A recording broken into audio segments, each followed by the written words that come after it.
Hello, Archie Dunlop here with Talking Astrology with Archie.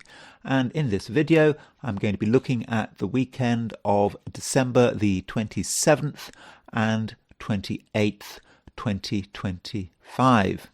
Over the weekend, there is a first quarter moon in Aries. The moon in Aries makes a square to the sun in Capricorn, and that relates to the lunar cycle. We had a new moon quite recently, about a week ago, and now the moon has moved on. We have a first quarter moon, and that might be a crisis of action. Something has started. Okay, it might be the end of the year, but maybe in some respects next year has already started, and we're starting to think about, what do we have to do? What action is required of us over the next week as we run into the full moon? And I'll be looking at this first quarter moon in some detail at the end of this video. But first of all, I want to consider the astrology and the Ching for the weekend. So here is the weekend's chart set for midnight on Sunday the 28th of December. Of course, as always, set for New York.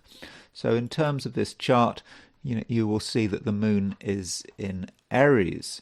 In fact, the moon goes into Aries London time at 2 minutes past 8 in the morning on Saturday. So if you are in the Americas or Europe or Africa, then pretty much for most of the weekend, the moon is in Aries, and you can regard it as a moon in Aries weekend. Now, if you are in Australia or New Zealand, the moon is not going to go into Aries until maybe the late afternoon. So there's a great chunk of Saturday, if you are in Australia or New Zealand or East Asia, where the moon is in Pisces.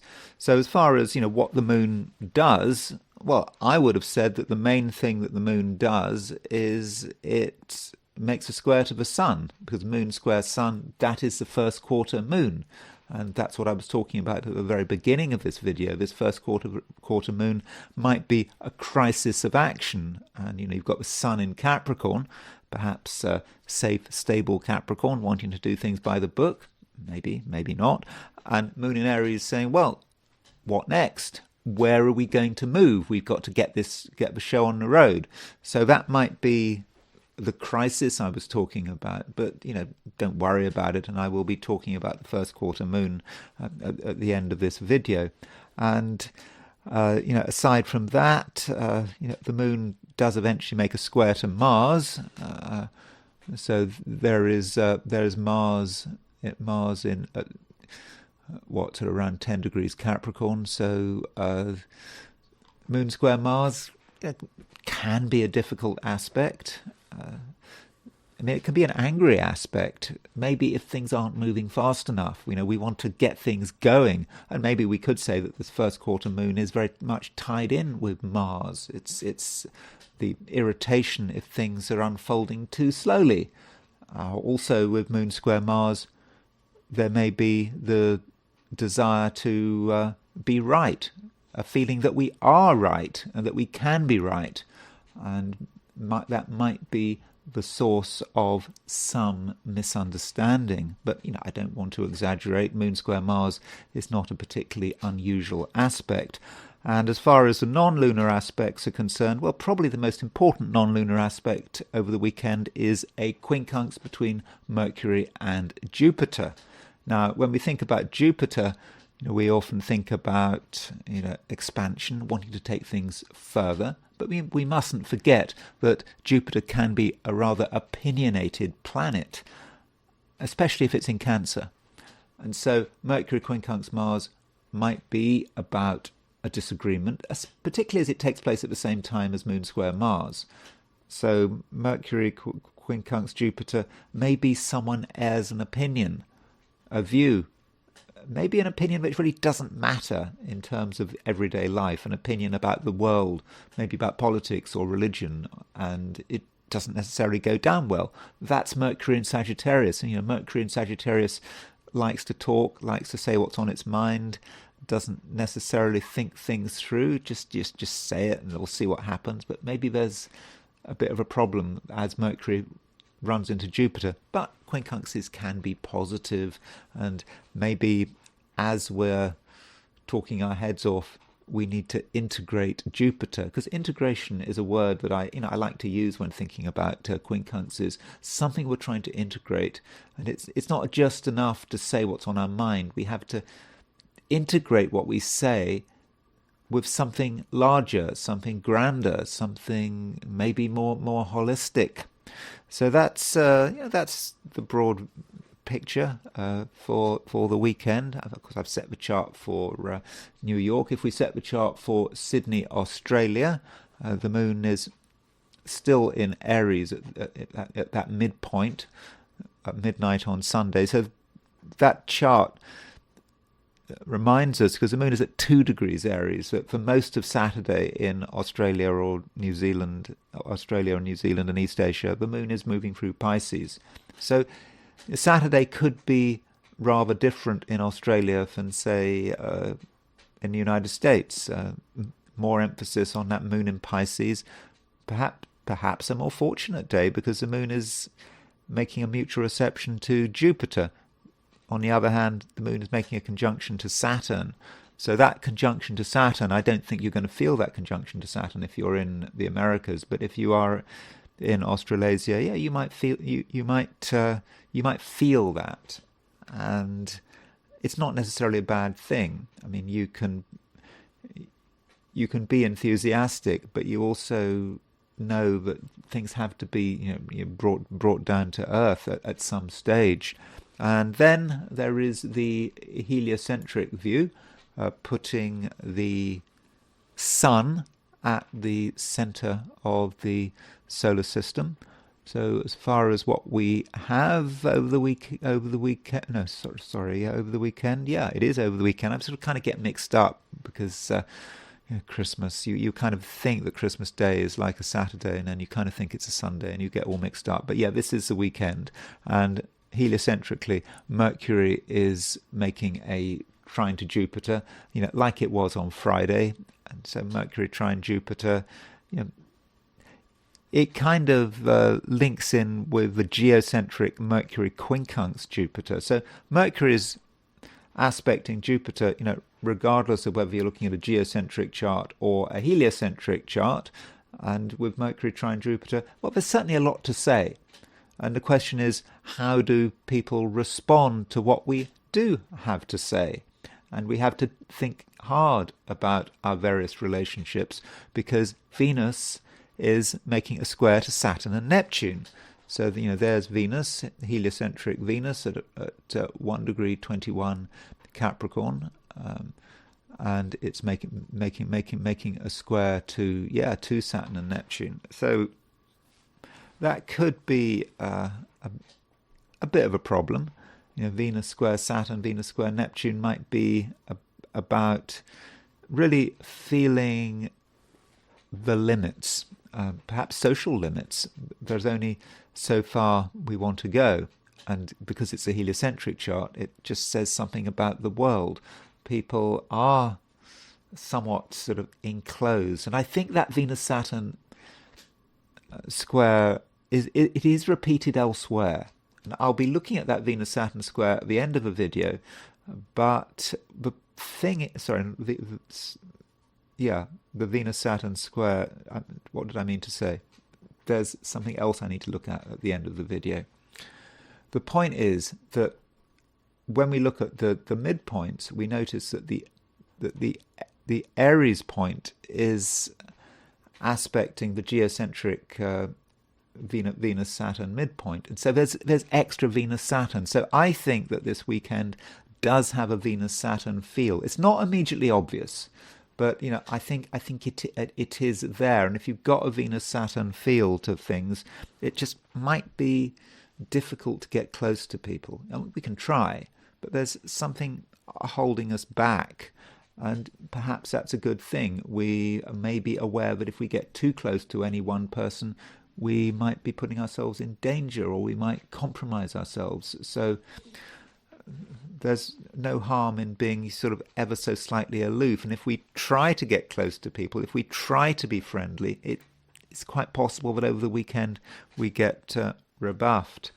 So that's the heliocentric view, and now I want to turn to the 12 signs. So these are my forecasts for the 12 signs for the weekend of December the 27th and 28th, 2025. Aries, the moon is now moving into your sign, and I think you're going to be quite happy about that. I mean, you've had the moon in Pisces for the last day or two, moon in Pisces over Christmas, and with the moon in Pisces, you perhaps weren't quite your normal self. You wanted to hold things back. There were maybe things that you wanted to keep to yourself. There's nothing wrong with that. And maybe you felt that your social skills were not 100%, not necessarily because you were socially inept, but because you couldn't be bothered. You didn't really want to be heavily engaged with other people, and that's absolutely reasonable.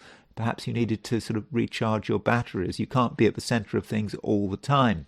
But now the moon is moving into Aries, and in fact the moon is making a first quarter. We've got a first quarter aspect, so the sun and the moon are moving towards a square with each other.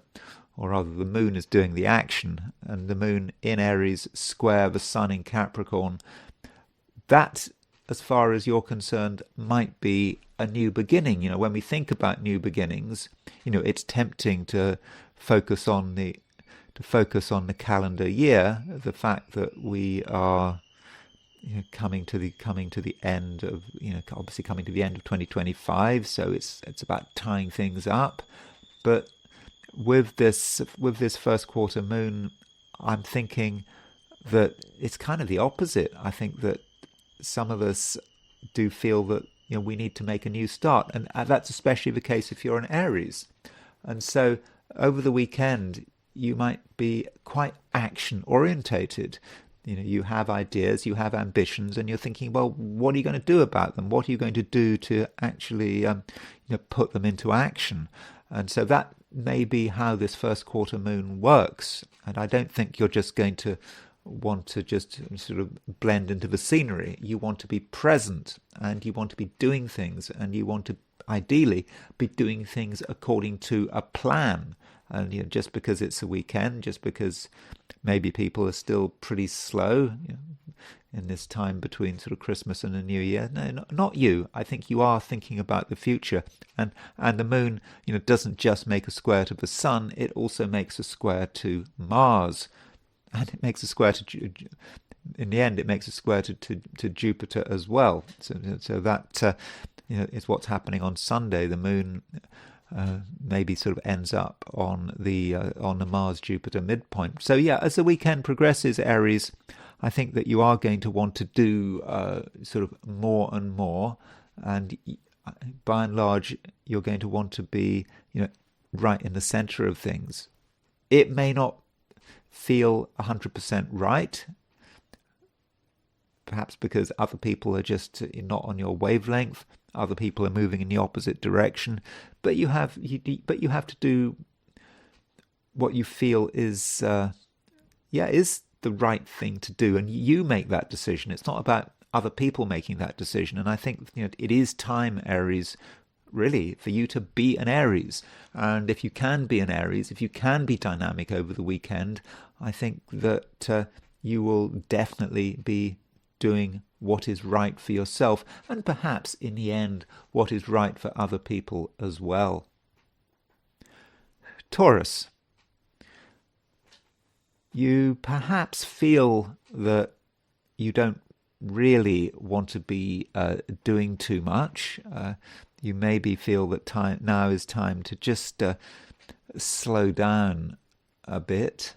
Maybe you're already moving at quite a slow pace, but I think at this weekend, you don't really want to have to do anything too dramatic. I mean, you could do dramatic stuff if you wanted to, but I just don't think that you're going to be in the mood. And I think, in a perfect world, Taurus, maybe you would almost be ignored. Of course, you don't want to be ignored, but there are advantages in being ignored. You don't have to try to be someone you're not. And additionally, you might find that other people are not on especially good form.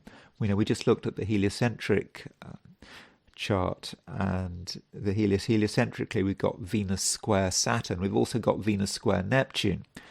Now, we don't see those aspects geocentrically. Okay, Venus is quite close to the square of Neptune, but it's geocentrically, but it's not exactly there. But heliocentrically, it is exactly there, and it's square Neptune. I'm thinking maybe, Taurus, you're going to pick up on that aspect, and also if you're interested in sort of technicalities, the Aries point is aspecting the Venus Saturn midpoint, and that might be also something you pick up on. So there are going to be limits to what you want to reveal, and you may be wary of other people, and it might indeed be the case that other people are not really where the action is. Maybe the real action is in your private world, in terms of what you're trying to understand, what you're trying to create, what you're trying to imagine. And if you're surrounded by other people, if other people are in your way, then you're not going to be able to think straight, and it's going to be difficult for you to sort of reach to whatever it is that you want to find, because you can find it, but you don't need anyone's help. It might seem like that. It might seem that you're dependent. I mean, part of you would like to think that the outside world can give you what you're looking for, but I don't think this weekend it can. And instead, you should perhaps go on your own journey, and certainly not feel that you are dependent on anyone. It's all down to you, and that's probably as far as it goes. Though I have to mention that Venus is making a biquintile to Uranus. So, Venus, of course, is your ruler. And biquintile Uranus, well, it's the main aspect involving Venus. And it certainly doesn't take away from what I said. But with biquintile Uranus, it's about the effects you are trying to create. What are you trying to do? And it hinges on how we interpret Uranus. And Uranus is still in Taurus, because it just went retrograde. It's still going retrograde. And so Uranus in Taurus is about you as an individual, you perhaps being different. And Venus biquintile Uranus is about you wanting to be different. But it's not entirely natural, it's not entirely spontaneous. So if you want to do something different, if you want to be independent, and that independence can take many forms, in terms of it could be about your activities, it could be what you say, it could be about what you wear even.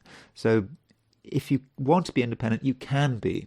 But Venus biquintile Uranus is about your conscious efforts. Independence just doesn't come naturally. You have to work on it. And if you can work on it, then it won't be long before you really are able to cut quite an impressive figure in a sort of symbolic way. People will understand that you are different, assuming you encounter other people. Maybe you don't want to encounter people. Maybe you don't need to encounter other people. But by the end of a weekend, I think you can be quite separate, but in a way that is not isolationist. It's about you being yourself and doing things differently, doing things that you want to do. Gemini. There may be some social activity, over the weekend. I mean, we've got the moon moving through Aries, and so with moon moving through Aries, from a Gemini perspective, it can be about action on a social level, and you can be out and about, and that may be good, as far as it goes. But there might still be some limits there. I mean, the moon is making a square to the sun, and the moon is also making a square to Mars. And, it's possible that despite your best efforts, you feel that you're not quite there, that you're somehow at odds with other people. Even if you've got on with them very well in the past, it's not entirely easy. I mean, you try. So you can try your hardest to be friendly and sociable, but to some extent you just aren't fully able to see it through. And this sense of unease, is intensified by the fact that Mercury is making a quincunx to Jupiter. Mercury is, of course, your ruler. Jupiter is ruler of Sagittarius, your opposite sign. And so if Mercury is quincunx Jupiter, that may indicate a situation where you and another person don't fully get on with each other. There's something not quite right. Now, does that mean that you should spend weekend alone? No. Does that mean you should avoid people? No. It means that you should work with what you've got.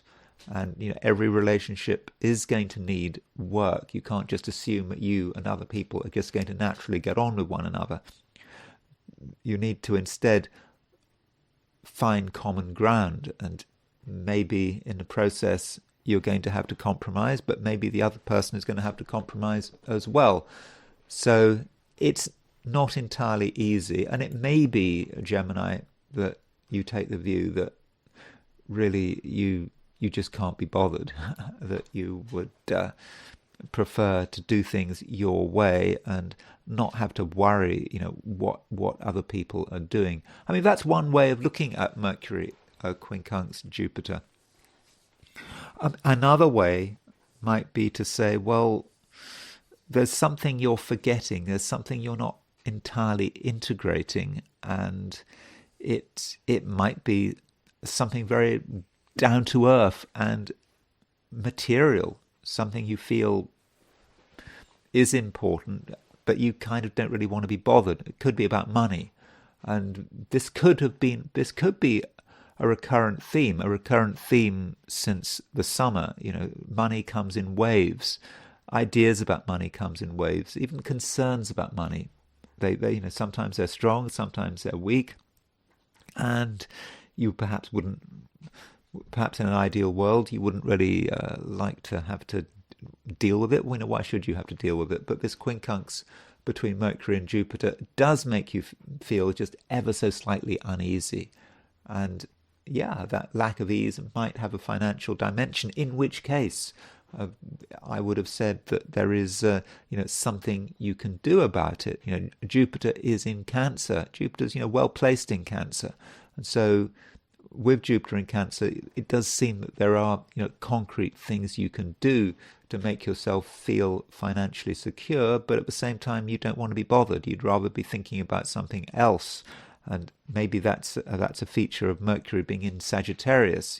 Mercury in Sagittarius likes to keep moving, likes to have a certain amount of excitement, and maybe you're waiting for something to happen, waiting for something wonderful to happen. That can be the case with Mercury being in Sagittarius. Mercury, your ruler, in your opposite sign. There's a certain powerlessness to Mercury in Sagittarius. I'm not saying you're powerless, and you don't forget Mercury is about to leave Sagittarius. But where the powerlessness comes in is that you are kind of assuming at times that someone else will sort it out, that some external, almost magical event will happen. But I don't think that you can necessarily make that assumption. And maybe with this Mercury quincunx Jupiter, there is a reminder that perhaps there is just something that you need to do that so far you haven't been doing, and it could be of a material nature. And one other thing about Mercury quincunx Jupiter, that Mercury quincunx Jupiter, as I've already suggested, can be about other people, and specifically it can be about close relationships. And so with Mercury quincunx Jupiter, it could be that certain close relationships just don't feel as if they're working as they should. However close you are to someone, there is a difference of opinion or a difference of approach that may be very obvious to you. Now, this is not the same as Mercury opposition Jupiter. It's not like that, or Mercury square Jupiter. It's a quincunx, and quincunx have to be worked on. So if a relationship is important to you, it's an important part of your life, and you and the other person are not necessarily getting on too well, then there's something you can do. That's what the quincunx is telling you. It's all about finding the right approach. It's not necessarily going to be spontaneous or obvious, but if you work on it, if you work on the important relationships in your life, then I think in the end you will see results. Cancer.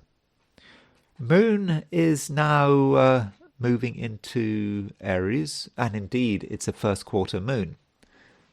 So first quarter moons, they are an important part of the lunar cycle.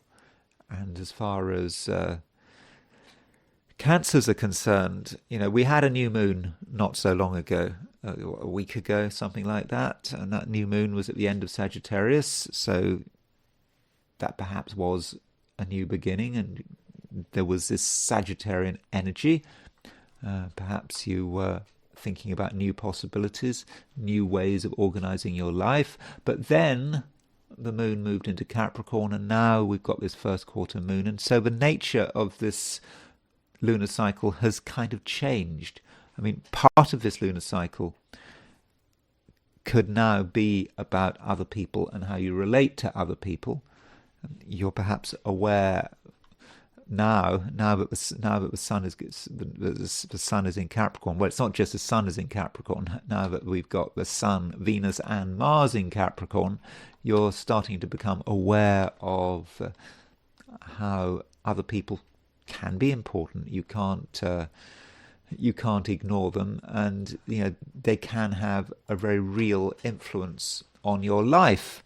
But is that a good or a bad thing? Well, it's pretty neutral. I mean, it depends on your approach. And now that you have got the moon moving into Aries, first quarter moon, moon square sun, there could be something of a crisis. Again, I'm not talking about crisis in a negative way. A crisis is like a decision. Something has to give. Someone has to be clear about what they want. And so the crisis might be about, you perhaps, doing your best to fit in, doing things maybe other people's way to an extent. I mean, never completely. I mean, you are a Cancerian after all, and Cancerians do actually really value their independence. And now that the moon is in Aries, you do value your independence. And so you've got to think about all the people in your life, whether it's in your family or relationships or at work. You think about all of those relationships and you accept their importance, but you also recognize that you have to be free to take the initiative. There are things you need to do. There are things you need to start. And that might be a bit of a worry. If you start something new, if you take the initiative, what are other people going to say? You might get criticism. And maybe that's part of what this first quarter moon is all about. And I know that it's the weekend, obviously, but with moon in Aries, you are going to, I think, be not just dynamic, but you may be thinking about the future and perhaps your career or your work. This could be important to you. Now, even if you're not working over the weekend, you can still make decisions. You can have ideas about where you want to go to.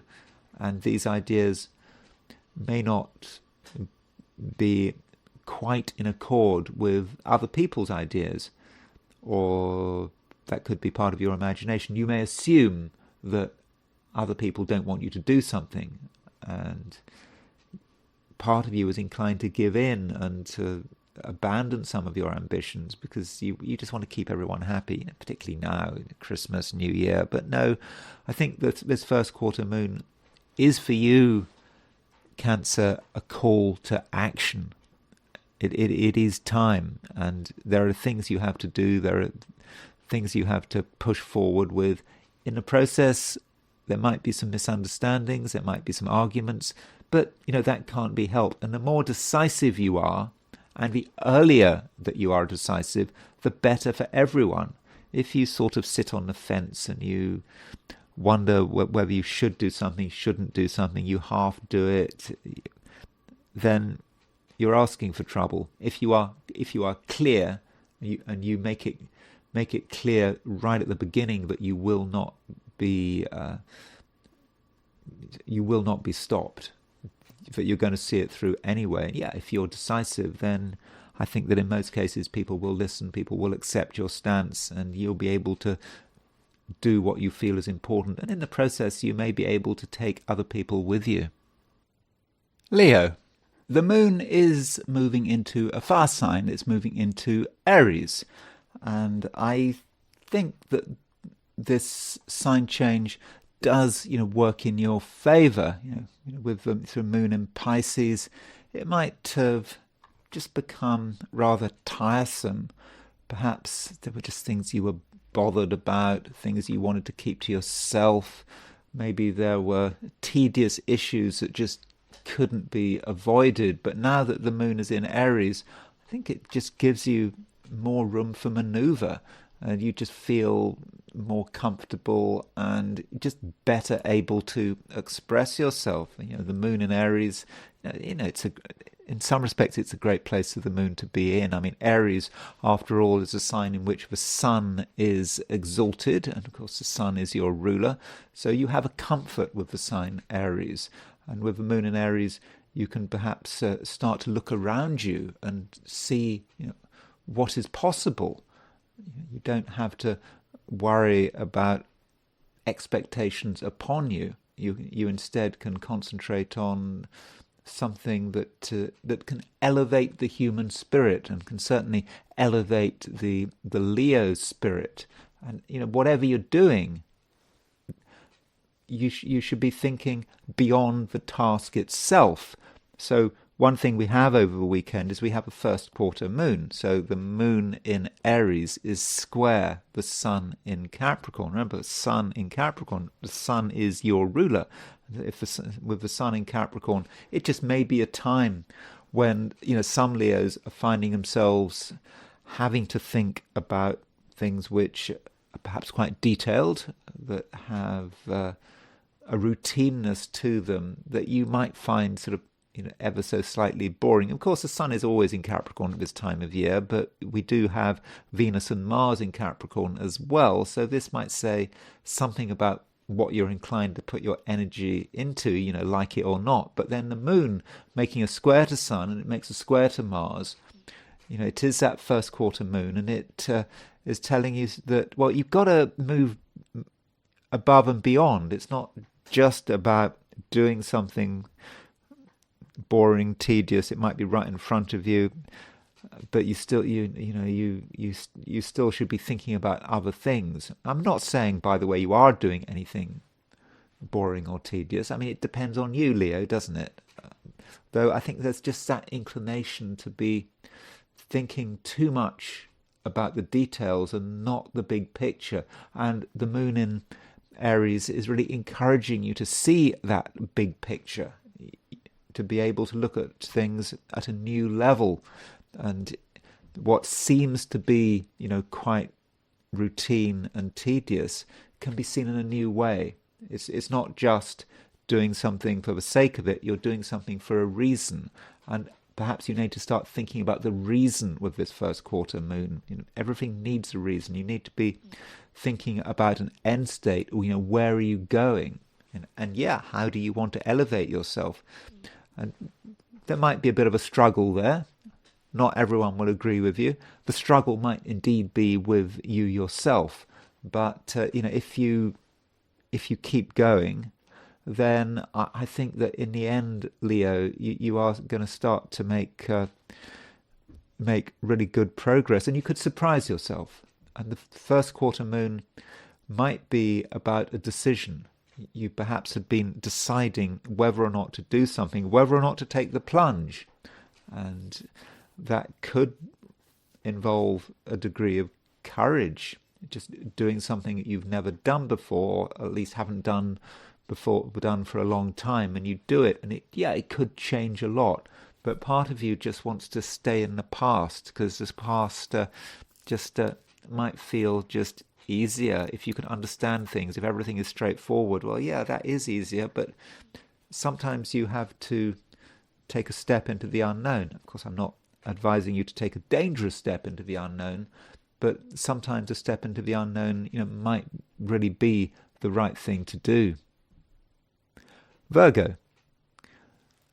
The moon is in Aries. It's making a square to the sun, and with the moon in Aries, whenever the moon does go into Aries, I understand if you're in Australia or New Zealand, the moon might not go into Aries until quite late on Saturday, but still, for most of the weekend, wherever you are, the moon is going to be in Aries, and so the moon in Aries, for a Virgo, can be challenging.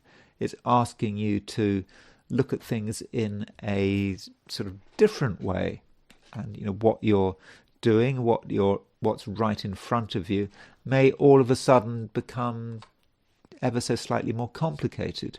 And when you see a complication, you might be tempted to run away from it, to do something else, or to ignore the issue. But it's not really a time for ignoring issues. If something needs to be said, or if you need to do something that might be complicated, then why wait? I mean, now might be the time, and this might be the challenge, because the moon, it's a first quarter moon, and this first quarter moon is about a call for action. And so maybe you're doing things and you're doing them reasonably, but you're not able to fully see them through to absolute completion.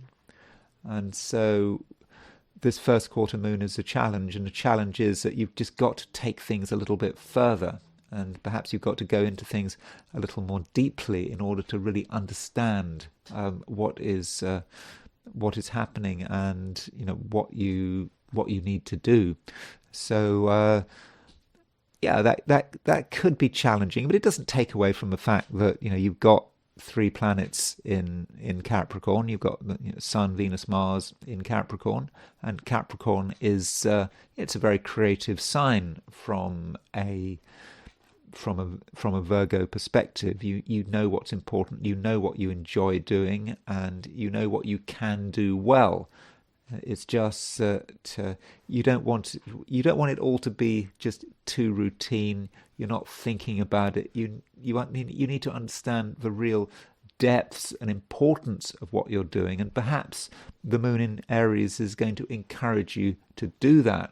Now, as far as other people are concerned, the main non-lunar aspect over the weekend is a quincunx between Mercury and Jupiter. Mercury and Jupiter are 150 degrees away from each other, and 150 degrees is a difficult aspect.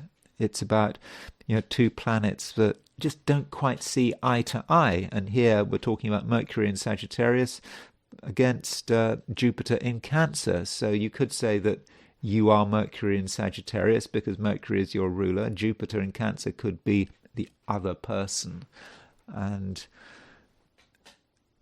there may be a challenge here. It may be about how you want to do things, and the way you want to do things is not necessarily in accord with the way another person wants to do things.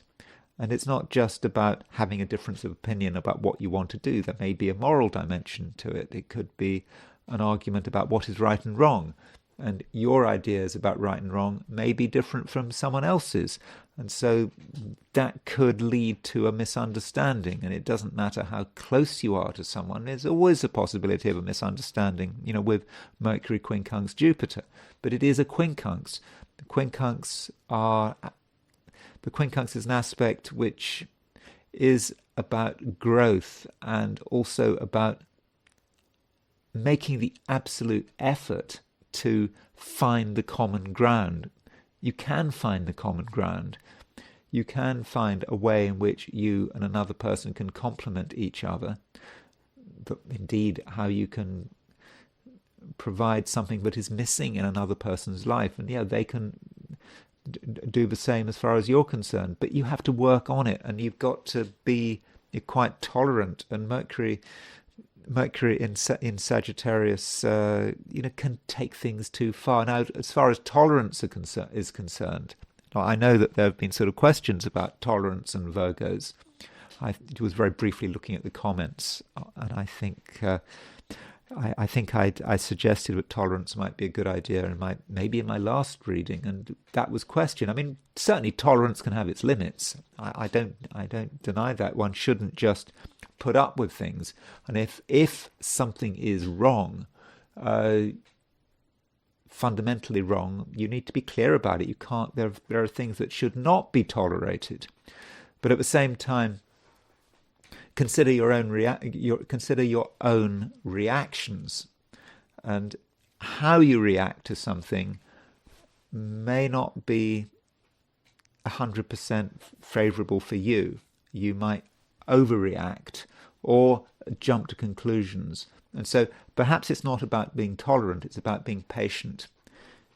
There may be something that someone else does that you don't like, that you don't really think is appropriate, but rather than rush to judgment, you should perhaps wait, perhaps let another person explain themselves, let them give you their views, or maybe nothing has to be said. You can judge someone by their actions, and you perhaps have to give people a chance to demonstrate who they are and how they react, and then later you can rush to judgment. So yeah, it's not necessarily about tolerance, it's just about giving people a full chance to express themselves before making a decision. So that might be how the Mercury quincunx Jupiter works, and maybe in the end, once someone has explained themselves, you'll start to understand, and you'll be more accepting of their stance. And that might also say something about you,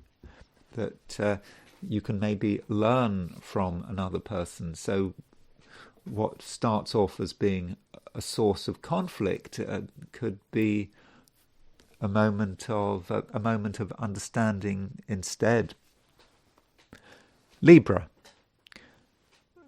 We have a few changes. Well, we've got the moon moving into Aries.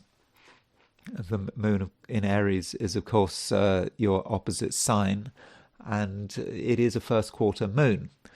So if we're talking about a first quarter moon, well, we have to think, what is going on here? Well, the sun is in Capricorn, the moon is in Aries. And, with the sun in Capricorn, not just the sun in Capricorn, we've also got Venus and Mars in Capricorn. That conjunction, because it is a conjunction, I mean, Sun, Venus, Mars are pretty close to one another. This conjunction could be quite grounding. It's making you think about where you want to be, how you want to position yourself, and maybe you don't want to move too much, especially it is the weekend. You don't want to pay too much attention to what other people are doing, what other people are suggesting, and your own space is where you want to be. So why take risks? Why make things more complicated than they need be? Now the moon is making a square to the sun, the first quarter moon, and the first quarter moon is a challenge, and it's asking you to look at things in a new way. And because Aries is your opposite sign, and it's a sign that is very much connected with relationships, it might be that another person presents you with an alternative view that you may not entirely appreciate, and you may feel that it's a challenge. And at first you might want to just dig in. It could be the right thing to do, to dig in. Not everyone is trustworthy, not everyone knows what they're talking about, but if you're dealing with a person who is who is assertive, who is presenting a particular view of the world, you shouldn't ignore them out of hand.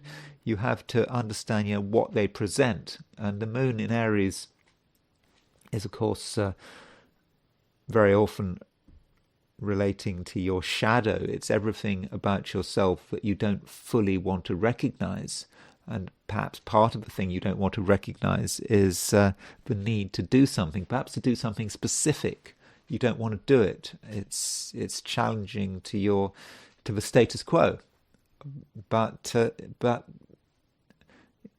be open to the possibility that another person is triggering something in you. It's your own need for action which is being reflected on another person. So if someone else is being obnoxious, is making a lot of noise, perhaps that's something in your own psyche trying to get attention. And so maybe you shouldn't treat everything as being about the personal or about another person. It needn't be about another person. It just could be a reflection of you. And overall, first quarter moon just does it indicate that whatever's been going on over the last week, well, it was a preparation. It was an acclimatization to a new lunar cycle. Maybe you didn't have to do much short term, but in the end, you do have to do something. And perhaps this first quarter moon is, reminding you, what actually you need to do. And part of it is about you being different. Just because you're different doesn't mean you're isolated. And indeed, you have a chance, Libra, to really stand out as an individual over the course of the weekend. Not in a way that is spontaneous, but instead something that is very carefully planned. You have an idea about how you want to appear, how you want to be, and then you work out what needs to be done. Now, what needs to be done could be about what you wear, what you say, what you produce, the places you go to. And it's all rather planned. And by planning your own individuality, which is something that doesn't sound right, does it? I mean, how can you plan your own individuality? How can you plan your own individual self-expression? Well, you can.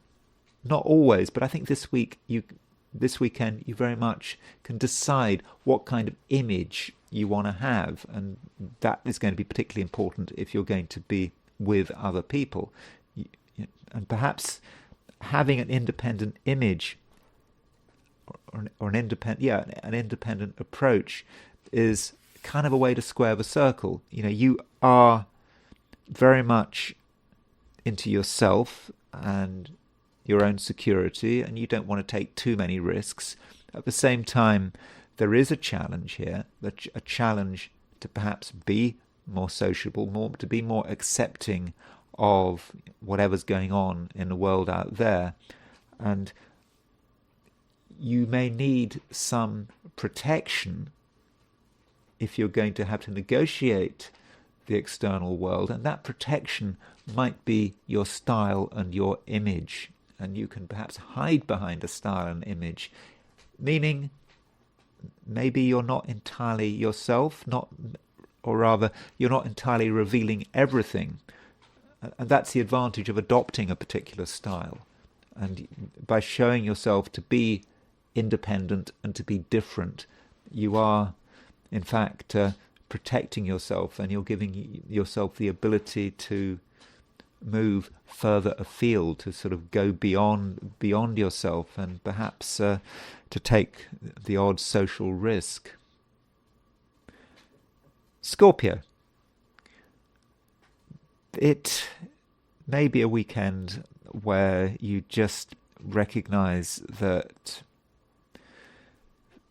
there are things that have been just building up, and at some stage you've got to just step in and make sure that it doesn't all get out of control. And so in that way, the weekend could be something about sort of review and reevaluation. You don't have to do anything new. In fact, I think it's probably a bad idea to take new initiatives, because you're just taking on too much, and that's absolutely not what you want to do. You want to keep things relatively simple. You don't want to be in a situation where just everything gets gets completely out of control. That's not what you want, and so that is perhaps where you need to assert yourself. You need to make it clear what you can do and what you can't do, and the concept of order is going to matter. And it won't be entirely easy, and part of you just might be annoyed. The moon is making a square to Mars. It's also making a square to the sun. So there is a Sun-Mars conjunction. The moon is squaring it. So there is irritation. Perhaps you're irritated at some level with yourself because you've allowed certain things to slip.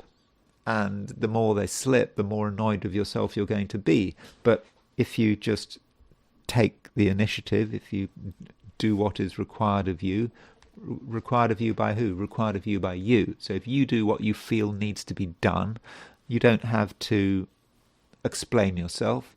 You just create a sense of order. That's what you're looking for. I mean, that is possibly a good way of using the weekend. I mean, it is the last weekend of 2025. You want to start 2026 on a safe and secure footing, and you want to make sure that maybe all of the garbage of 2025 is sorted out, is not just swept under the carpet, but is just disposed of. And you do that, clearing the decks.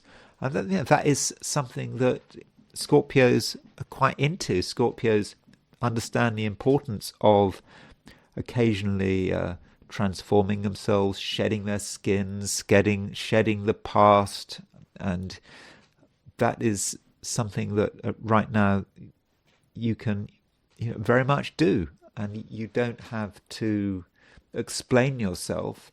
You don't have to advertise yourself. You just go and do it. And if you can do that, then I think that you'll just know that you're doing the right thing. And perhaps you shouldn't explain yourself. I mean, there is a square between the moon and Mars, and it's possible that the moon-Mars square could be irritating. Perhaps you and another person just have a different view. They're irritated with what you're trying to do.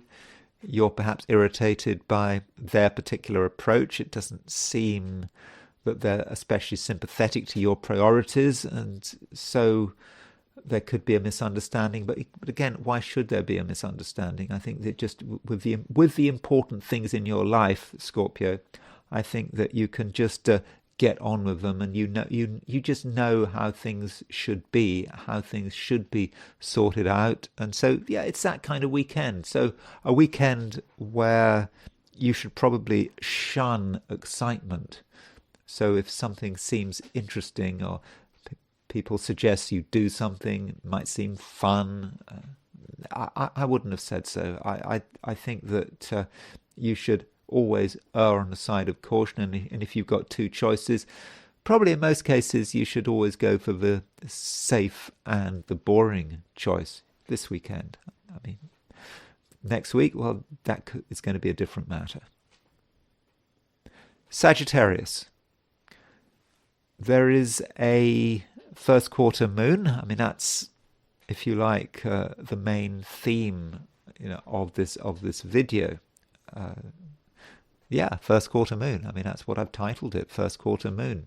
So the moon is making a square to the sun, and so with this first quarter moon, you feel that you want to take things further. Now, if you've been listening to my recent videos, Sagittarius, you'll know that I have been I won't say negative, but I've been suggesting that some Sagittarians, or maybe many Sagittarians, have been wanting to keep things relatively simple. They haven't wanted to go out of their way to do anything, and there's been nothing wrong with that. But there comes a stage where you've got to explore, you've got to take things further, you've got to see what you can do in a creative and constructive way.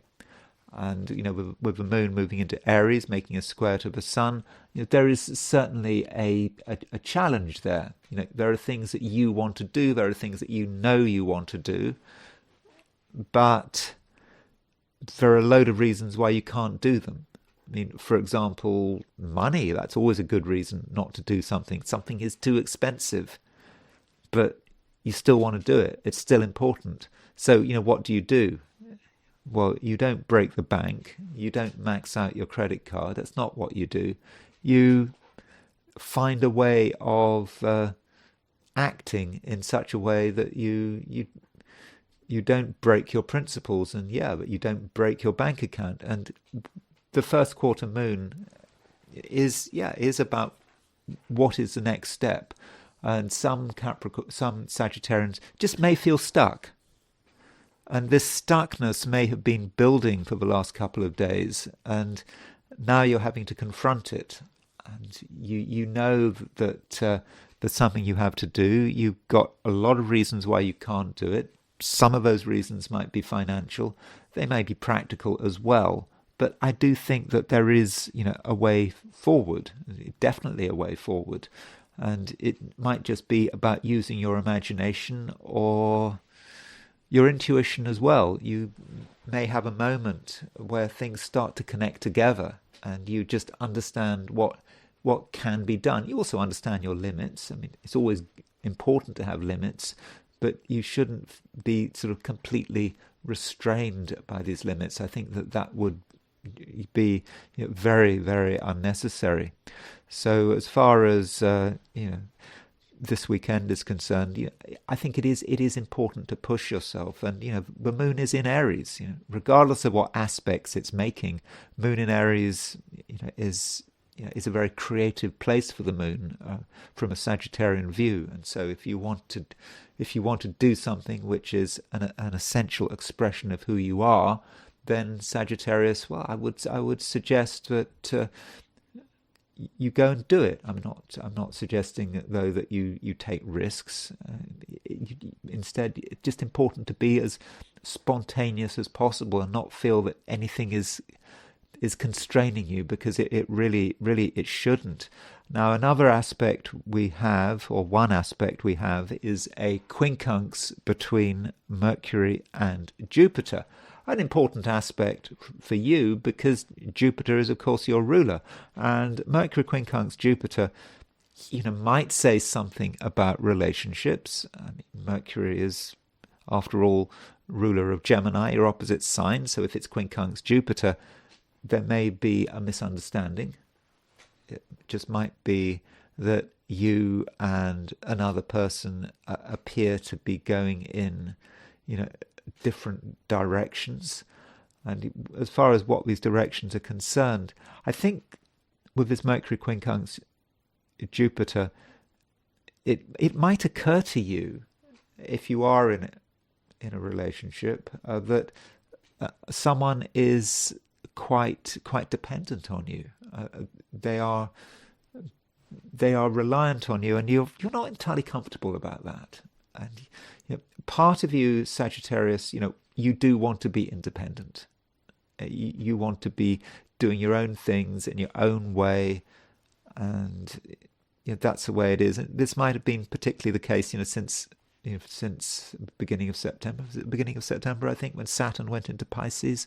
Because Saturn was in Aries and then it went back into Pisces. And I think that with Saturn moving through Pisces, there's just been times over the last few months where you have wanted to do things your own way. But now with this Mercury quincunx Jupiter, remember Jupiter's your ruler, you're aware of the dependencies that exist and how some people might be reliant on you, and you're not entirely happy with it. So the question is, what do you do? I don't think you can behave in a sort of a dramatic way. It's not about severing ties. It's perhaps about having another look at the various relationships in your life, perhaps the key relationships in your life in particular, and asking yourself, what is it all about? You might want to be free, but you can't ignore the fact that you are important in another person's life. You are configured in another person's life, and that's something you have to work with. And it's certainly not about dramatic initiatives. It's just about perhaps accepting the situation, but also moving it to a new level where you don't feel quite so uncomfortable. And also, just because someone is dependent on you, right now, it doesn't mean it's going to stay like that forever. This Mercury quincunx Jupiter is going to be around for sort of a day or two, but Mercury moves on, and in the end, Mercury will move into Capricorn. So don't feel that any social situation you're in is going to necessarily last forever, and perhaps you need to just put up with it in the short term and see it as something temporary, and just tell yourself that it will pass, and in the end the dynamic of a relationship that you're experiencing now will change, and probably things will become easier, and you'll find some kind of resolution. Capricorn. Well, I've been talking about all those planets in Capricorn for some time. Sun, Venus, Mars in Capricorn. And that's good. It's good that so many planets are in Capricorn. It certainly is empowering. But today we do have a first quarter moon. And the first quarter moon means that the moon is in Aries, and it's making a square to those Capricorn planets. So if you're talking about where to go next, there may be a bit of a decision that has to be made, because you know that you're free to take the initiative. You can take the initiative. You can be very powerful, but at the same time, there is a challenge, and that challenge is represented by the moon in Aries. And the moon in Aries is asking you to, I think, ground something. So it's all very well just having all these ideas, being really empowered, and you've got these Capricorn planets on your side. The question is, where is it going? And the first quarter moon is perhaps asking you to, look after yourself and to look after your own needs. So the first thing you need to attend to is maybe your own home and your family.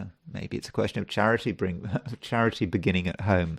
That's what matters, because that is the foundation of everything. And of course, as a Capricorn, that is something you just understand. You absolutely get it. And so this new moon, which of course was starting, we had the new moon a week ago, sort of a new cycle in your life, a new cycle in everyone's life, but it's a cycle that affects the different signs in different ways. This new moon is about you thinking about what you need. You can worry about other people's needs at a later stage, but I think that right now it's important to be relatively selfish, to make sure that everything is stable and secure, and you have the capacity to do all this. I mean, especially as you are a Capricorn. So that does strike me as potentially being a positive, but it is a square. This first quarter moon, for some reason, you don't seem to want to look after your own interests. Maybe you're distracted. Maybe you're thinking about something else. Maybe there's something bothering you. I mean, Mercury is making a quincunx to Jupiter, and so Mercury quincunx Jupiter, can be just something that you're thinking about, maybe even obsessing about, which really isn't worth your effort, but that still you can't help it, and you keep thinking, and in the end, Capricorn, what matters is that you ground yourself, and that you make sure as you move into 2026 that everything is secure, that you are comfortable where you are. And I think that this first quarter moon can really start that process. And yeah, I think you absolutely do know how to look after yourself.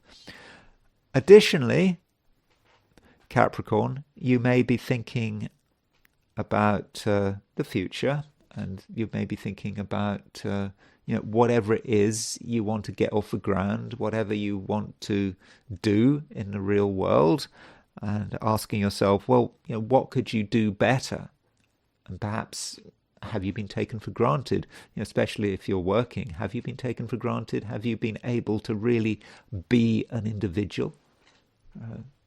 And over the weekend, you can give that matter some thought. It being the last weekend of the year, and how do you want to change? And it does seem that many Capricorns can make a conscious effort to be more individualistic, to really think about what makes them special, what should make them special, what makes you different, what makes you unique. And maybe in the past this hasn't been fully recognized, for example, by employers, people you're working with, and now you can make a change. But it is a conscious change. You decide what makes you different, what makes you unique, and then you put it into action. It might seem rather over-laboured, but sometimes things have to be over-laboured. Maybe we are living in a society where things have to be extreme. You have to spell it out. It's like on the internet where you have to put /s if you're being sarcastic. Because if you don't actually say you're being sarcastic, people will take what you say at face value, which is of course ridiculous. But apparently that's what you're supposed to do now. Maybe things have changed again. But yeah, maybe you have to make things very obvious about who you are, what you want, how you are different. And it may not seem very subtle. I mean, Capricorn is a subtle sign, but maybe we are living in an unsubtle age, and perhaps you need to take that on board. Aquarius. The moon is now in Aries, and it's making a square to the sun, so that's first quarter moon. And the first quarter moon is the sort of main theme of this video, and so it is going to affect you to some extent. And as far as the first quarter moon is concerned, Aquarius, I think that to some extent your inclination is to keep a low profile and to keep your thoughts to yourself. I mean, you don't want to be overly dramatic, do you? And why should you bother about other people and what other people are doing? You know that at a later stage you can be yourself, but not quite yet. Maybe you're waiting for the sun to move into Aquarius. I mean, that's going to happen quite soon. End of January, Mars is about to move into Aquarius again, end of January, but we're not quite there yet. And so Aquarius, you might be tempted to just bide your time. But the first quarter moon is really saying, well, not necessarily. Maybe there's something you have to do. Maybe you have to signal yourself and who you are and what's important to you, and you signal that. How do you signal that? Maybe it's through what you say, and maybe that's what it is with this first quarter moon. There's something that needs to be said, something that needs to be communicated that really relates to who you are. And your natural inclination is to say nothing, but nonetheless something has to be signaled, because if you don't say it now, then that might create misunderstandings. And the sooner it's said, the better. It may not just be about what you have to say. It may be about somewhere you have to go, somewhere you have to visit. You've been postponing it. You felt, well, what is the point? I mean, it's a short journey. We're not talking about a long journey here. Somewhere you have to go, and you don't want to do it. You'd rather keep yourself to yourself, but it won't go away. This feeling that you need to do something just is ever present. And so I think it may be a case of you, Aquarius, having to, break out of your glorious isolation. Do you feel glorious isolation? I mean, I don't want to create anything that doesn't exist. I mean, that is the problem about, this kind of 12-sign astrology. I mean, it's kind of easy for me to sort of end up, gaslighting you. I could try to sort of suggest that you think things and are aware of things that really don't exist. And so I don't want to do that. But maybe that's a danger. Maybe that's a shared danger, a danger that we're all aware of. I'm aware of a danger. Maybe you're aware of a danger as well. And yeah, I don't always get it right, but it just does seem that something does need to be talked about. Something needs to be revealed. You need to do something to make things clearer. Because if you don't make things clearer, things could get out of hand and people might get the wrong impression. So that might well be what the first quarter moon is about. So you have to, think back to the new moon, because we had a new moon in late Sagittarius, and that new moon in late Sagittarius, if you go back, okay, that new moon might also have had a social dimension, and you were perhaps thinking about how you relate to other people, whether other people are useful. Perhaps you were getting tired of certain people with that new moon in late Sagittarius, and now a week later we've got the first quarter moon, and the question is, what do you do? Having experienced that first impulse with the new moon, now it's a decision time. What do you do? Well, maybe there's just something that has to be said, and that's the best way of understanding this first quarter. Or perhaps somewhere you have to go to. And I think that's about it. I don't want to sort of go on and create things that sort of aren't there. So ask yourself: is there something that you need to do or need to say, somewhere you need to go to? Because if you don't do anything, if you follow your impulse, because your impulses are to do nothing. But I think that if you were to do nothing, I think that might be a mistake. Pisces. The moon has changed sign. The moon is now out of Pisces. It's now in Aries. So it was great when the moon was in Pisces. In fact, if you're in Australia or New Zealand, the moon will be in Pisces for much of Saturday.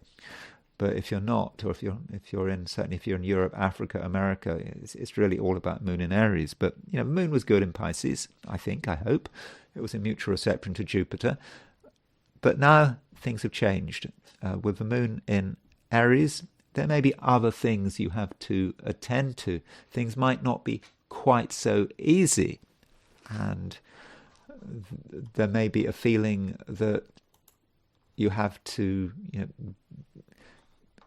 come down to earth, perhaps relate to certain sort of key practicalities, and it might well be connected with money. I mean, that's absolutely possible with Moon in Aries making a square to the Sun. So the question is, what do things cost, and how does that relate to the various pressures upon you? I think that there might be pressures to spend money. There might be pressures to keep up with other people. You're aware of perhaps how other people are spending money. And if other people are spending money at a particular rate, there might be a temptation to just follow the crowd. Maybe it's even just part of the collective. Spending money is just something one does, particularly on particular items, particular pleasures, particular luxuries. But with Moon Square Sun, you're aware of an issue here, and you're thinking that if you want a particular lifestyle, if you want a particular future, then you're going to have to start to consider the financial dimension in a new way. And it may be that with Moon in Aries, there is an encouragement here to have a different view with money and to be quite strong and assertive when it comes to money. Being able to say no just because someone wants money from you doesn't mean you have to give it to them. Or you might decide that there's been some aspect of your finances that you haven't necessarily got right. And yeah, part of you would like to just do nothing and just to carry on as normal. But first quarter moon puts you under pressure. It's saying, no, you've got to sort something out. Something isn't right. And if something isn't right, then, sort it out. And why wait until the full moon? Because, the full moon, well, that is the peak of the lunar cycle. That's when the moon moves from being waxing to waning, when the lunar cycle becomes less fortunate after the full moon. So probably best to take action, especially with money, at the first quarter when things are still in a stage of sort of growth. The lunar cycle is still developing. The moon is still waning. The moon is still waxing. It's still fortunate. So I think that would be the right way of dealing with this first quarter moon. Also, we have a quincunx between Mercury and Jupiter. Jupiter is, of course, your ruler.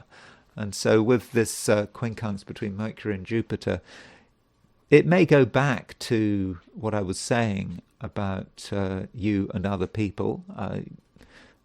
I don't think that with you and other people it's necessarily completely easy. I think the first quarter moon has emphasized some differences, and I think Mercury quincunx Jupiter also emphasizes differences. It sort of indicates that your approach and another person's approach may be different. They may have different priorities from you, and it's not a question of one person being right, another person being wrong. And Mercury in Sagittarius, well, Mercury in Sagittarius could represent a person who is not quite as well placed as they think they are, someone who maybe talks too much, someone who doesn't think things through, and they could be irritating. That's one way of looking at Mercury in Sagittarius. Mercury in Sagittarius could represent a set of ambitions, a set of goals which haven't been thought through. So with its Mercury quincunx Jupiter, it may not be about relationships. It may be about your ideas about the future and what you've been thinking about the future, and perhaps being aware that you haven't got it right, and that some changes need to be enacted. You have perhaps been too hasty. You'd assumed that one thing was correct, and with this Mercury quincunx Jupiter, you're actually having second thoughts, and it's good to have second thoughts. And it ties perhaps back with the first quarter moon.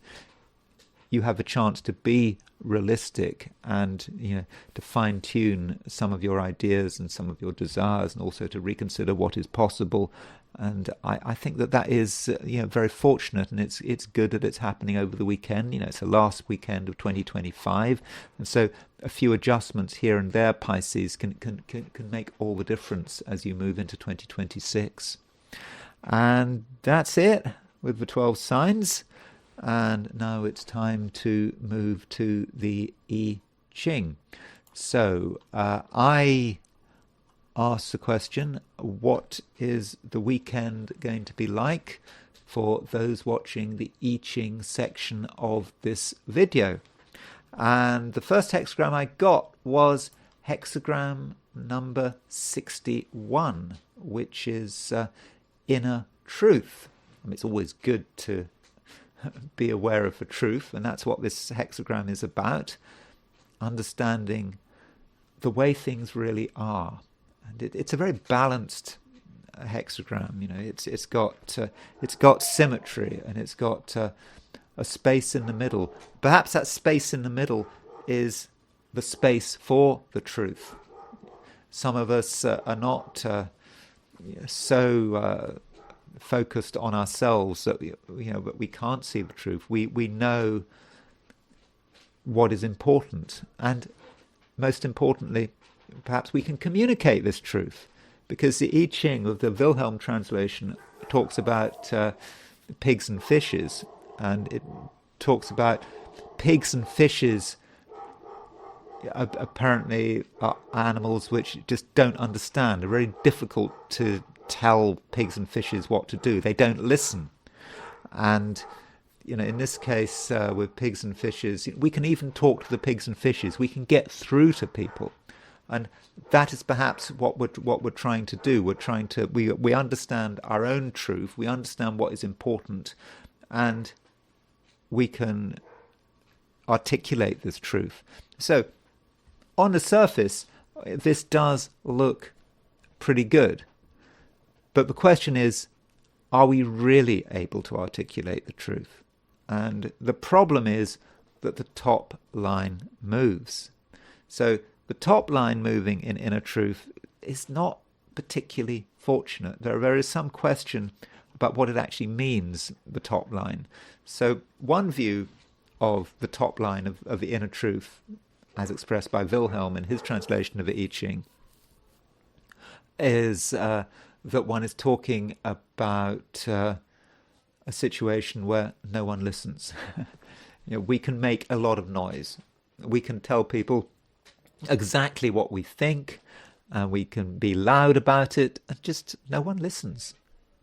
And perhaps we're taking ourselves too seriously, and I've just talked about communicating the truth, but maybe we can't communicate the truth. We might be aware of the truth, but no one is going to listen. And if we try to give people a piece of our mind, it's not going to help. In fact, it's going to make matters worse.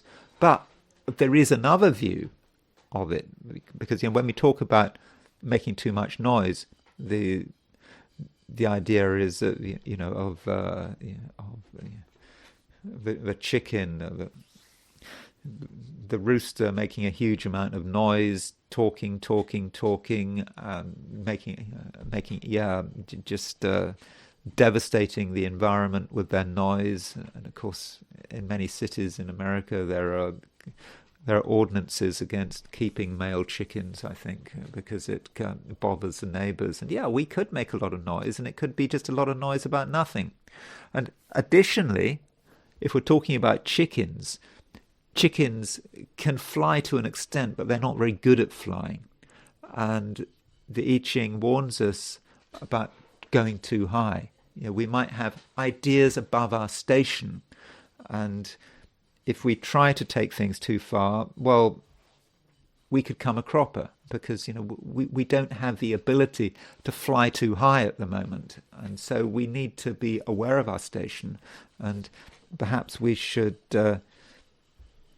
stick to our territory, stick to the ground, and not make a fool of ourselves. And so there is a danger here that we take something too far, and that would quite potentially be unfortunate. Now, top line moves. We move to a second hexagram, and so kind of not surprisingly, the second hexagram, the hexagram this moves to, is hexagram number 60, which is limitation. That's what we should be striving for, limitation. We've got all sorts of ideas. We might have all sorts of thoughts about what we could do, and we might be in a hurry. But the I Ching is telling us this weekend, no, just hold on. I mean, don't torture yourself. I mean, that's also what the I Ching says. Beware of galling limitation. Limitation that hurts.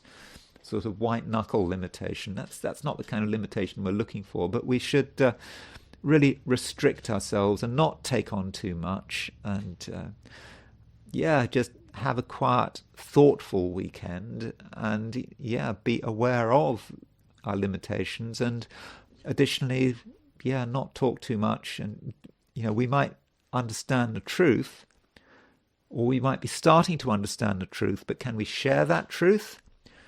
Quite possibly not, because maybe that truth it's still developing, and we're still in the process of understanding it, and we haven't got there yet. So having a restrained weekend, I think, is the way forward. Even though the moon is in Aries, you think the moon is in Aries over the weekend, there is that temptation to act. Moon being in a fire sign, cardinal sign, being very dynamic. But I think we probably should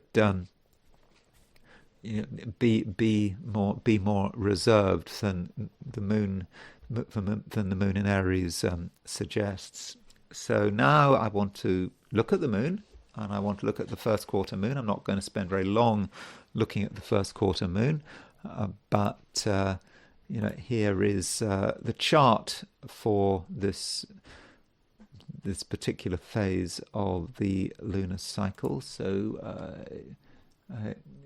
here it is, and the moon is in Aries, making a square to the sun in Capricorn. I think I think this first quarter moon is at 6:17. I know that this chart makes it 6:18, but I mean, this is the time I got this from the ephemeris, 7:10. 7:10 in the evening, London time. So first quarter moon would be earlier in the day. If you're in the Americas, it would be tomorrow. It would be. Let's get clear. This first quarter moon is on Saturday, London time. It's going to be Saturday if you're in the Americas. It would be Sunday if you're in Australia or New Zealand. And so first quarter moon, it is a crisis, and we have to ask, what does that mean when I say a crisis? A crisis means a decision. So you could say you got the sun in Capricorn. Okay, I know the new moon was in Sagittarius, but I think that when the nature of its new moon has changed because the sun has moved into Capricorn, the moon is now in Aries, making a square to the sun. So as far as this first quarter moon is concerned, the sun in Capricorn is being challenged by the moon in Aries. So the sun in Capricorn, you could say, is an earth sign. It wants to, do things by the book, wants to be sensible. And then moon in Aries is saying, well, no, we've got to do something about it. We can't just stay here forever. We've got to act in a decisive and perhaps quite impulsive way, because we need to move things forward. And so as far as the lunar cycle is concerned, it is a new beginning, but started a week ago, and we've started to get used to this new beginning. But now is the time for action this weekend. Christmas is over. It's okay. It's the end of the year. So there's a temptation to think, well, let's just wait until January. Let's not do anything. But I think with this first quarter moon, it's saying, no, don't wait until January. Start work this weekend. Forget the fact that it's Christmas. Forget the fact that you've got sort of New Year celebrations coming up. What needs to be done? It's just a regular weekend, and it's a weekend where there are things that all of us can do. And okay, that might be related to our sign. I've done my forecasts for the 12 signs. Of course, those forecasts for the 12 signs are by definition quite general, and that's not the whole picture. So think about what you've been thinking about over the last week, and then ask yourself, well, what needs to be done now? And that might just be the best way of dealing with this first quarter moon. Now, the thing about the first quarter moon is it's potentially a point of power, because there is a precise moment when the sun is square the moon, according to Raphael's ephemeris. That precise moment is 7:10 in the evening on Saturday. There is that precise moment. So you've got to think about what else is going on at the same time as that first quarter moon, because that might give you give you an idea about the quality of this first quarter moon. And there are some interesting things going on. So if we look at the midpoint, so let's look at the 90-degree dial. So this is the precise moment, and we should always look at what midpoints the first quarter moon itself is on. So there's the moon. I mean, I know it's sun square the moon, but on a 90-degree dial, it's shown as a conjunction. So, I mean, this first quarter moon is on the Venus-Mars and the Mercury-Jupiter midpoint. So the Venus-Mars midpoint is at 6 degrees 41 Capricorn. So this new moon is Sun and the Moon aspecting the Venus-Mars midpoint. It's also on the Mercury-Jupiter midpoint. So on a personal level, forget what's going on in society and so on. This first quarter moon, you could argue, is quite dynamic. It's on the Venus-Mars midpoint. It's on the Mercury-Jupiter midpoint. We know that Mercury-Jupiter are in quincunx, so there is a real Mercury-Jupiter feel to it. And it might be about self-expression. Forget what I've been saying for the 12 signs. Let's be generic about it, regardless of your sign. If you've got first quarter moon on the Mercury-Jupiter and the Venus-Mars midpoint, it is about expressing oneself in a way that is charismatic and can get noticed. So I think there is something potentially quite fortunate about this first quarter moon, especially on an individual level. So if we're trying to get our message across, if we're trying to get on with people, then I think that we can do it. And there's something actually quite attractive about this first quarter moon, because it's on the Mercury-Jupiter and the Venus-Mars midpoints. Those two midpoints I would regard as being pretty fortunate. And so when you put Mercury-Jupiter together with Venus-Mars, you might say that is being able to communicate in an attractive way. And so, if you've got something you want to say, then say it and, see what happens. And if you're trying to get people's attention, if you're trying to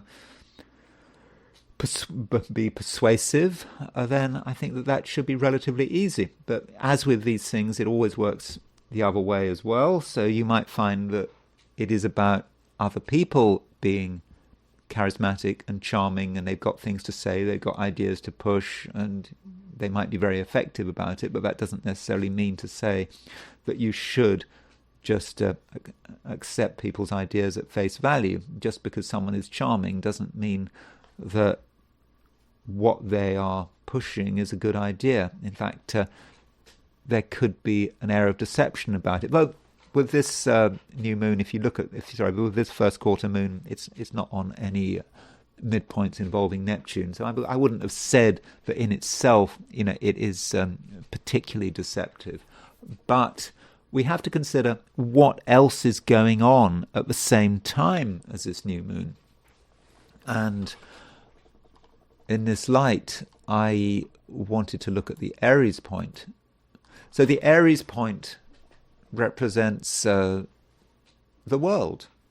It's what's happening on this planet. It's quite impersonal, the Aries point, and we might want to look at the Aries point to get a further idea about just what is happening at the time of this first quarter moon. And the first quarter moon is empowering the rest of the cosmos, the rest of the solar system. It is a moment. It is kind of a gateway moment, the first quarter moon. Okay, not a major gateway moment like a solstice or an equinox or a new or a full moon, but it's certainly a mini gateway. And so, what does that gateway open up? What comes down to Earth when we get this exact first quarter moon? And one thing that does happen, if we look at the midpoints, we see that the Aries point is on the Mercury-Mars midpoint, it's on the Uranus-Pluto midpoint, and it is on the Venus-Saturn midpoint. And I think all of those midpoints are important in their own way. I mean, Aries on the Uranus-Pluto midpoint that's something we've got at the moment. Aries is the world, Uranus, Pluto. There is a desire for freedom, to be able to break things down, to perhaps break things down in quite a revolutionary way. And also Mercury, Mars. A lot of people have got a lot to say. There's a lot of talking, and so Mercury, Mars linked with Uranus, Pluto. It's a kind of effects that people are trying to have. And then we got Venus, Saturn, and that Venus, Saturn gives us a different picture. And Venus is Venus is making a square to Saturn heliocentrically. It's not really making a square to Saturn geocentrically, but that Aries on the Venus, Saturn aspect does indicate to me that Venus, Saturn issues are close at hand. Now, Venus, Saturn could be about people not being able to communicate, but it could also be, for example, about the sort of the whole Epstein thing. I mean, Venus, Saturn, remember, is a combination which is linked with prostitution, and it's quite transactional. It's about perhaps women being mistreated. And so it's interesting with Aries is on the Venus, Saturn midpoint, right now, when everyone is obsessed about Epstein. The Epstein thing is just not going away. So overall, though, I mean, I don't want to diminish what I said. I think that this full moon this first quarter moon, needn't be bad. Although when we think about Epstein, having this first quarter moon on the Venus-Mars midpoint, okay, you can be positive about first quarter moon on the Venus-Mars midpoint and say, well, it's about charisma, but it's also about sexuality. And then you think about Epstein, and concepts relating to sexuality are perhaps important. And because the Aries is on the Venus-Saturn midpoint as well, maybe it's not just about Epstein. Maybe it's about other things which may not be quite so pleasant about other people's behaviour, and certainly issues of sexuality may come to the fore with this first quarter moon. Whether in a good or a bad sense. And then I wanted to look at one place where the first quarter moon might be especially important, and that is Washington D.C. So this is the first quarter moon set for Washington D.C. and Uranus is right on the ascendant, and Pluto is on the midheaven. So I think that may say something about what's happening in Washington, what's happening in terms of the U.S. government.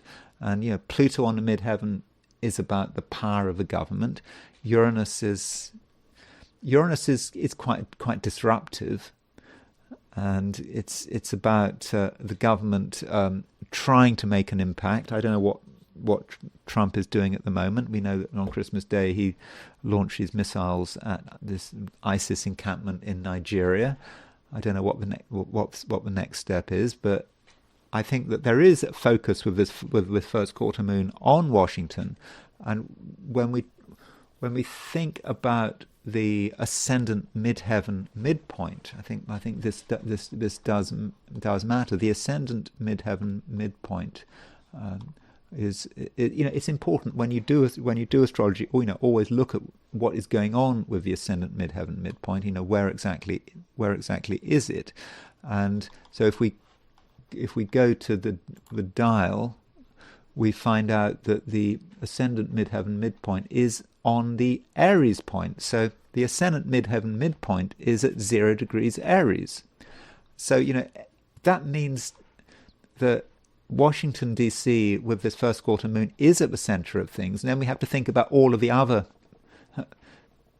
planets, all of the other midpoints that are on the ascendant midheaven midpoint. And this goes if we go back to the 90-degree dial, it's going to be very similar to the 90-degree dial we looked at just now, but this time round it's set for Washington, D.C. So if we set the 90-degree dial for Washington, D.C.,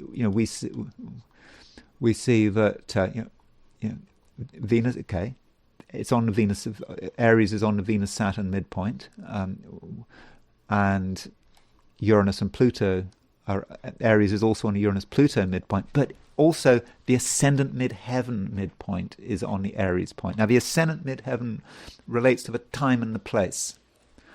It's specific to Washington, D.C. And so I'm thinking that, yeah, I think this supports the idea that a lot of the action around this first quarter moon is around Washington. It could be about what Trump is trying to do. I mean, Uranus-Pluto is about dramatic effects, for example, sending missiles to various places, getting involved in some foreign conflict. But also there's that Venus-Saturn there. And I think that Venus-Saturn, again, reminds us, Aries on the Venus-Saturn midpoint, that somehow this Epstein thing is not going away, and maybe we'll see more of it. But it may be about Venus-Saturn in another shape or another form, and we just shouldn't forget that the reason Venus-Saturn is important is because it resonates. It resonates with Trump's chart. Trump has Venus-Saturn conjunction in his chart, and also with his inauguration chart. So when Trump was inaugurated, there was a Venus-Saturn conjunction. Now we've got Aries on the Venus-Saturn conjunction. So we're seeing Venus-Saturn coming up. And it may not be Epstein, it may be something else, but that's the first thing that comes to mind. So anyway, those are a few thoughts on the first quarter moon. Thank you very much for watching this video. If you enjoyed this video, I'd be very grateful if you were to like it. If you're not subscribed, I'd be super grateful if you were to subscribe. If you want to buy me a coffee, there's a link in the description, and I will talk to you again very soon.